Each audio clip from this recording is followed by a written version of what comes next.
बिस्मिल्लाहिर्रहमानिर्रहीम, अस्सलाम वालेकुम वरहमतुल्लाहि वबरकातुहू। उम्मीद है कि आप ठीक ठाक होंगे।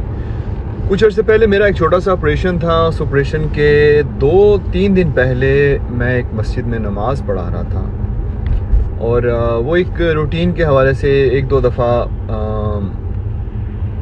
हर हफ्ते में वहाँ पर मैं नमाज़ पढ़ाता हूँ अल्हम्दुलिल्लाह। और इससे ज़्यादा खूबसूरत तोहफ़ा जो अल्लाह ताला की तरफ से हो ही नहीं सकता और इससे बड़ा टेस्ट कोई नहीं हो सकता कि आपके पीछे इतने इतने इतने अजीम लोग खड़े हैं और आप उनको लीड कर रहे हो।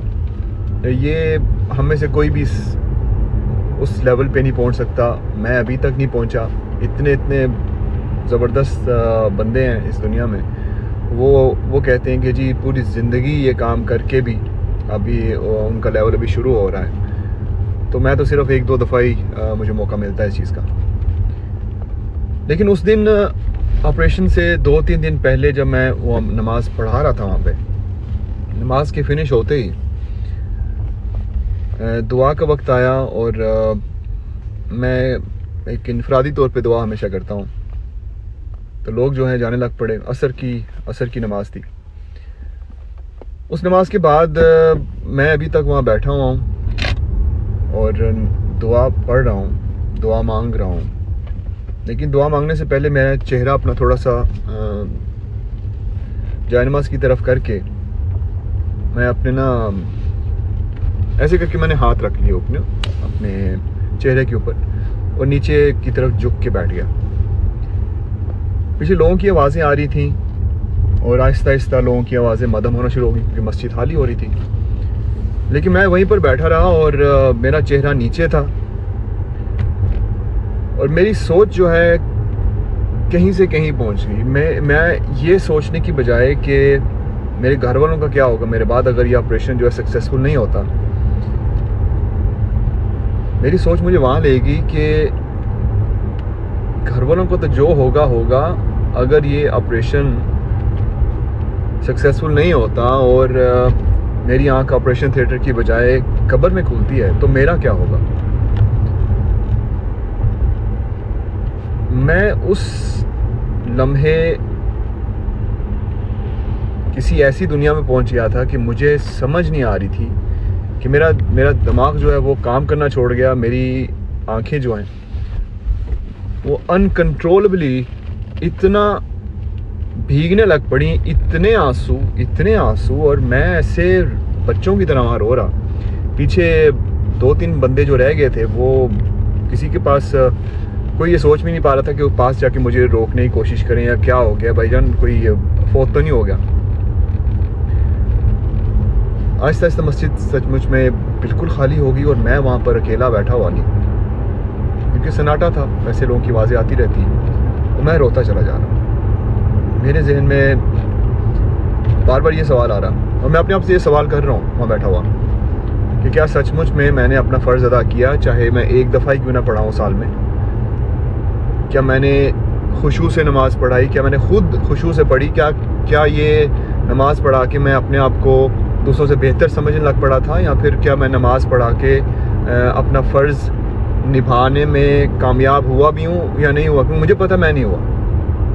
नमाज जिस तरह हम आजकल पढ़ते हैं, जिस तरह पढ़ाते हैं, आप खुद जानते हैं हमारे जहन में कितने ज़्यादा सवाल होते हैं मुख्तलिफ़ चीज़ों के। हम पूरी ज़िंदगी पूरे दिन का जायज़ा अपनी नमाज में ले रहे होते हैं। तो ये सोच जो है ना मुझे इतना डरा दिया इसने कि मैं रोता चला जा रहा हूँ और ये अपने आप से सवाल करता जा रहा हूँ जहन में कि अल्लाह ताला जो है मेरे सामने खड़े हैं और मुझसे सवाल किया जा रहा है कि तुम्हें जो कुछ दिया गया क्या तुमने उसका सही तरह से इस्तेमाल किया, क्या तुम्हें जो आवाज़ दी गई क्या तुमने उसका सही तरह से इस्तेमाल किया, जितने साल तुमने अपनी आवाज़ दूसरे कामों में लगाई क्या उसकी तुमने तौबा की, जितने ज़िंदगी में गुनाह हुए क्या उनकी तौबा की, जिस तरह से तुम अपने इर्द गिर्द लोगों से बात करते हो क्या सचमुच ऐसे ही घर वालों से बात करते हो।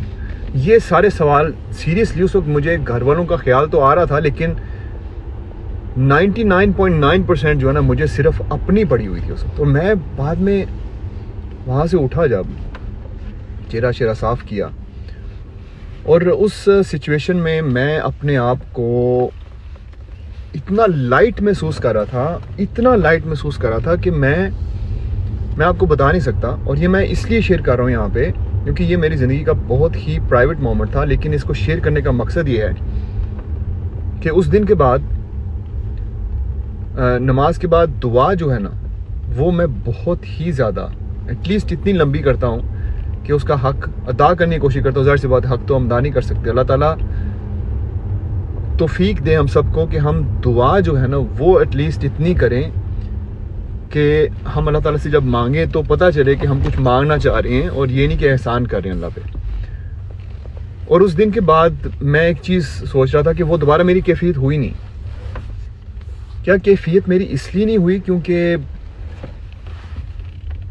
मैं इस चीज़ का दोबारा इंतज़ार कर रहा हूँ कि अल्लाह ना करे ऐसी दोबारा सिचुएशन हो कि मैं अपने आप को इतना कमज़ोर पाऊँ। क्या हम इंसान जो हैं वो सिर्फ तब ही इस तरह की सिचुएशन में आते हैं कि हम रोने लग पड़ें गिड़गिड़ा के, जब हमें अपना मकाम नज़र आए कि हम मरने वाले हैं? क्या हमें आम दिनों में ये याद नहीं रहता कि हम आज भी मर सकते हैं, अभी इसी वक्त मर सकते हैं? इस गाड़ी को चलाते चलाते बाहर निकलने से पहले मैं शायद अल्लाह को प्यारा हो जाऊं। क्या मुझे सिर्फ एक आने वाले एक और ऑपरेशन नहीं इतना रुलाना है? ये बात सोचने वाली है, और इस बात ने मुझे जो है ना मेरे जहन के काफ़ी तारों को छेड़ा है, काफ़ी ज़्यादा पुर्जे जो हैं वो कसे हैं। और मैं इस चीज़ को आपके साथ इसलिए शेयर कर रहा हूँ कि हमें जो है ना, हमें हर एक नमाज के बाद, अगर हम हर एक नमाज के बाद इस तरह रोएं, क्योंकि उस दिन के बाद मैं दोबारा वैसे रोया नहीं हूँ। अगर उस तरह मैं इसलिए रोया था क्योंकि मैं डर रहा था अल्लाह ताला के सवालों की वजह से, तो मैं हर एक उस नमाज के बाद क्यों नहीं रो रहा जो कि अब आ रही है उसके बाद? क्या अब मैं मरूंगा नहीं, या फिर अब मेरे से सवाल नहीं होंगे? आइंदा जब आप नमाज पढ़े ना, तो इस चीज़ को जहन में रखें कि ये आपकी ज़िंदगी की आखिरी नमाज हो सकती है। ये आपकी ज़िंदगी की आखिरी वो नमाज हो सकती है जिसके बाद आपकी नमाज पढ़ाई जाए। हमने अपने हाथों से कितने लोग दफनाए हैं पिछले कई थोड़े से अरसे में,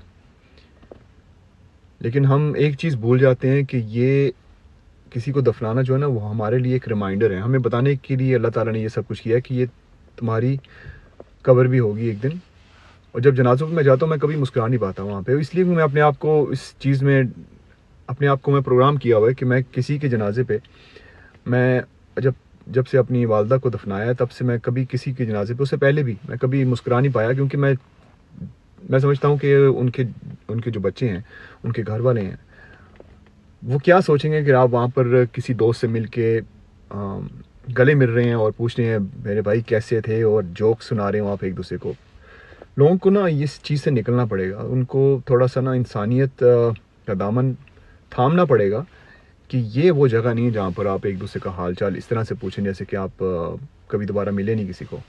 हमारे जनाजे भी सैडली अब इस तरह हो चुके हैं कि मस्जिदें भर जाती हैं जनाजे के दिन में। अच्छी बात है, लेकिन वही बंदे जो हैं वो आम नमाज़ों में आपको नज़र नहीं आते। हमें अपनी नमाज़ें बेहतर करनी पड़ेंगी, हमें अपना खुशू बेहतर करना पड़ेगा नमाज में। और खुदा के लिए मेरे लिए ज़रूर दुआ कीजिएगा, मैं आपके लिए करूँगा कि हमें ऐसा खुशू मिले कि हमें हर एक नमाज हमें ऐसे लगे कि आज आखिरी है। और कई लोग कहेंगे कि ज़िंदगी को तो ना भूल जाना चाहिए भाई साहब, तो ज़िंदगी को तो आप तभी याद रखेंगे ना जब आप अपनी मौत को याद रखेंगे, कि आप ज़िंदगी तो ऐसे जिएंगे कि ये आपकी ज़िंदगी का आखिरी लम्हा हो सकता है। किसी की मदद करनी है तो बस मैं कर दूं, और किसी से अच्छा काम करना है, अच्छी बात करनी है तो मैं कर दूं, गलत काम करना है तो ना करूं। अल्लाह ताला हम सबको हर एक नमाज के बाद उतना ही ना से ही जितना मैं उस दिन रोया, लेकिन एटलीस्ट इतना तो कि आपको लगे कि अल्लाह ताला जो ना वो आज सचमुच में आप उसके बहुत करीब। अल्लाह ताला तो हमेशा करीब होता है, कि आपको खुद महसूस हो कि इतना बोझ आपके कंधे से गिरा है। मुझे तो ऐसे लग रहा था उस दिन कि मैं इतना लाइट हो चुका हूँ कि शायद कुछ ग्राम का वज़न हो मेरा। सीरियसली वो फीलिंग जो है ना, आप में से काफ़ी लोगों को आई होगी, लेकिन मेरी ज़िंदगी में वो एक बड़ी मुनफरिद किस्म की फीलिंग थी। अपना ख्याल रखिएगा।